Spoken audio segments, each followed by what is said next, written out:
Hello दोस्तों, स्वागत है आप सभी का प्रिंस एजुकेशन अड्डे में। दोस्तों फाइनली हमारे पास आ चुका है क्लास 12 हिंदी का पेपर।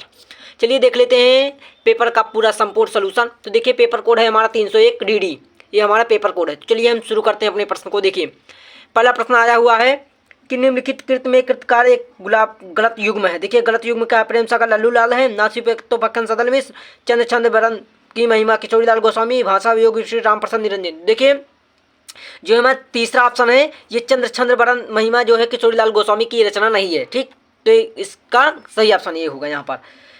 देखिए गुलाब राय प्रमुख निबंधकार हैं, किस युग के हैं? तो भाई गुलाब राय की बात की जाए द्विवेदी युग के निबंधकार हैं। गुलाब राय द्विवेदी युग के निबंधकार हैं। ठीक, बात की जाए अगले प्रश्न की, जैनेन्द्र कुमार द्वारा लिखित उपन्यास है। तो जैनेन्द्र कुमार द्वारा लिखित उपन्यास जो है हमारा त्यागपत्र उपन्यास जैनेन्द्र कुमार द्वारा लिखित है। चलिए देखते हैं हमारा अगला सवाल क्या है। अगला सवाल, ठीक, अगला सवाल हमारा कह रहा है देखिए डॉक्टर हजारी प्रसाद द्विवेदी निबंध संग्रह। देखिए डॉक्टर हजारी प्रसाद द्विवेदी की जो निबंध संग्रह है विचार और वितर्क, ये उनकी निबंध संग्रह है। ठीक, डायरी विधा की रचना नहीं है। तो देखिए जो ज़्यादा अपनी कम पराई, ये क्या है? ये गलत है। निठल्ले की डायरी ये भी गलत है, एक साहित्य की डायरी ये भी गलत है। रोजमंचा जो है रोजमंचा है हमारी डायरी विधा की रचना नहीं है। ये सब क्या है? डायरी विधा की रचना है और ये नहीं है। ठीक, ये इसलिए गलत हो जाएगा। ठीक, निम्नलिखित में प्रागतिवादी कवि नहीं है। ठीक, कौन है? गजानन माधव। गजानन माधव ऐसे कवि है जो प्रागतिवाद के कवि नहीं है। ठीक, और ये बाकी केदारनाथ अग्रवाल, गिरजा कुमार माथुर, त्रिलोचन, ये सब प्रागतिवाद के कवि हैं। ठीक, बात करें प्रयोगवादी कवियों की राहों कानबेसी कहा जाता है। किसे कहा जाता है? सच्चिदानंद हीरानंद वात्स्यन अज्ञेय को कहा जाता है।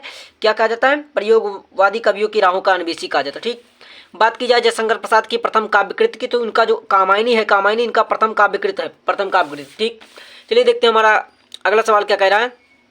निम्न में दूसरा तारसप्तक प्रकाशित कवि हैं। देखिए दूसरा तारसप्तक जो प्रकाशित हुआ उसमें आते हैं हमारे धर्मवीर भारती, उसके कवि हैं दूसरे तारसप्तक प्रकाशित के। ठीक, सुमित्रानंद पंत को साहित्य अकादमी पुरस्कार मिला था। भाई जो सुमित्रानंद पंत को साहित्य अकादमी पुरस्कार मिला था, लोकायतन पर साहित्यिक पुरस्कार मिला था। ठीक, अकादमी पुरस्कार। अब देखिए यहाँ पर आया हुआ है तीसरा सवाल कह रहा है निम्नलिखित गद्यांश पर आधारित प्रश्नों का उत्तर कीजिए। देखिए गद्यांश कहाँ से आया है? ये गद्यांश हमारा आया है राष्ट्र का तीसरा अंग। देखिए राष्ट्र रूप शब्द आते ही हम पहचान लेते हैं कि राष्ट्र का स्वरूप, यह है राष्ट्र का स्वरूप। क्या है राष्ट्र का स्वरूप? स्वरूप जिसके क्या है? वासुदेव शरण अग्रवाल है। क्या? वासुदेव शरण अग्रवाल है।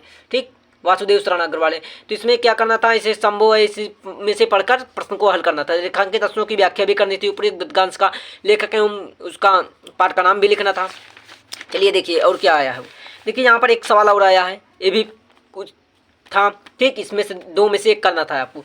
देखिए यहाँ पर भी आया। देखिए यहाँ पर क्या है? लज्जितशील पथिक महिला जो कहीं दृष्टि आए, देख रहे हैं। देखिए लज्जितशील पथिक महिला ये भी आया हुआ है। और देखिए यहाँ पद्यांश में देखिए एक और आया हुआ है। यहाँ पर देखिए जीवन परिचय किनका है? देखिए कन्हैयालाल प्रभाकर का जीवन परिचय आ चुका है। यहाँ पर रेड्डी, सुंदर रेड्डी भी आए हुए हैं, जैनेन्द्र कुमार आए हुए हैं, जगन्नाथ रत्नाकर, सूर्यकांत त्रिपाठी, सत्येंद्र अज्ञेय भी आए। देखिए इन सबका जीवन परिचय आया तो है, सब सरल पेपर तो आए हुए हैं। देखिए यहाँ लाठी की कहानी के आधार पर उसके चरित्र चित्रण भी करना है, काव्यखंड भी लिखने को आया हुआ है, रश्मि खंड तो लिखना ही है। ठीक, आपका जहाँ लगता हो लिख दीजिए है। देखिए अब देखिए संस्कृत में क्या है। देखिए संस्कृत में आया हुआ है संस्कृत आदि कवि वाल्मीकि, महर्षि विदिकल कालिदास। ठीक, ये भी आया हुआ है। अथवा में भी आया है। मदन मोहन मालवीय जन्म पर आ गया कहाँ हुआ था। ठीक, अब देखिए यहाँ पर संस्कृत के श्लोक भी आए हुए हैं जिनका संदर्भ सहित व्याख्या भी करना है। ठीक, इनको भी करना है। 2 5 + 7 नंबर के हैं। ठीक, यहाँ पर क्वेश्चन आंसर भी देने हैं। कका कलस्य विरोधा कथम करोत, ये भी सब वहीं से तो आया है, कहाँ बाहर कुछ आया हुआ है। देखिए श्रृंगारस रौद्रस आएगा। श्रृंगारस हमने बताया, श्रृंगारस आप पढ़ लीजिएगा। सलेश अथवा उत्प्रेक्ष अलंकार भी आया हुआ है। बैरवे छंद अथवा ध्वजा सोरठा की परिभाषा लिखे। ठीक, यहाँ लिखना था। निबंध भी लिखना है। देखिए किस पे निबंध है? देखिए प्राकृतिक आपदाएं के कारण निवारण पे आया है, गरीबी उन्मूलन पे आया, महिला सशक्तिकरण पे आया, कंप्यूटर उपयोगिता, कंप्यूटर के जीवन, आज के जीवन में कंप्यूटर का बहुत बड़ा उपयोग है, तो भाई कंप्यूटर के जीवन पे तो आप लिख ही सकते हैं। महिला सशक्तिकरण पे भी आप लिख सकते हैं। साहित्य अकादमी का उद्देश्य, अब देखिए पवित्रतम संधि विच्छेद होगा, पवित्रम का। ठीक, यहाँ योद्धा का संधि विच्छेद क्या होगा? देखिए योद्धा का संधि विच्छेद क्या होगा? देखिए योद्धा का संधि विच्छेद होगा युद्ध धन आ। इस प्रकार जो भी होगा पवित्रम संधि का विच्छेद होगा। ये सब बड़े सरल सवाल हैं। देखिए अब देखिए यहाँ पर संधि विच्छेद क्या होगा?